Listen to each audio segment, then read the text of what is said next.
السعادة والخيرات فاتنبض.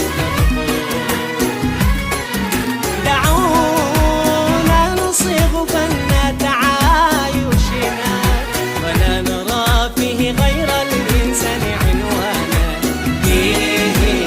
نذوبها أعرافا وأجناسا وأفكارا وألوانا وأديانا، ونعيد للدنيا السلام والعدل